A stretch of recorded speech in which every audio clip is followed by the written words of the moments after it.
Welcome to Magiweb's podcast video series. As always, the link to the post is below the video. This week we're talking about engagement. It seems like a no-brainer, but there are a lot of people out there who have no idea what it really is or what indicators equal engagement.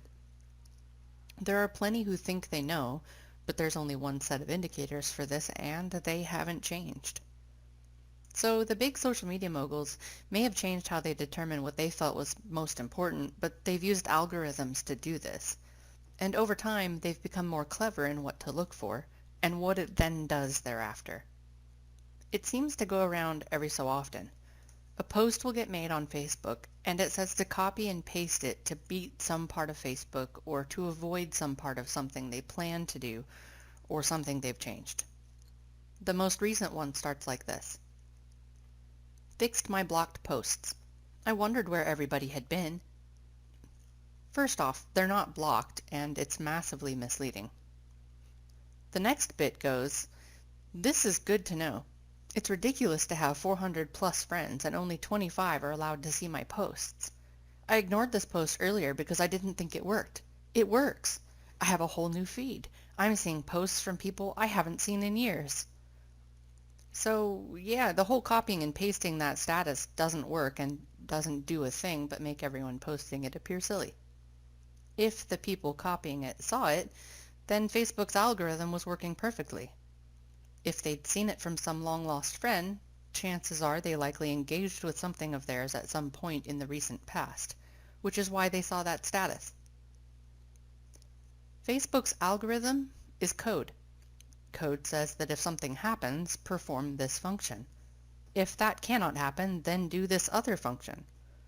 A great example is, if Amanda shares Greg's post, show more posts of Greg's in newsfeed equals yes.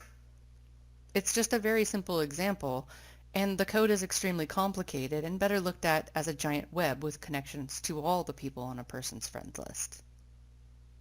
Some connections are further away because the user isn't engaging enough, or at all, with that person, so it doesn't show their stuff as often. Makes sense when Facebook themselves said they wanted their platform to be a place where you see posts that matter the most to you by people who matter the most to you. So if a person isn't seeing enough from another person, or they wonder where they've dropped off to, they have only themselves to blame for slacking on their friend's profile. Had they interacted with that person at any time in ways that mattered to Facebook, they'd still be seeing their posts.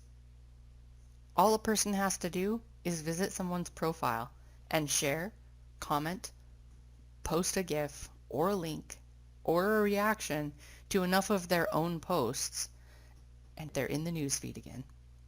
Fact is, there are few who realize what data is measured for engagement and are utilizing the wrong things to formulate a marketing strategy.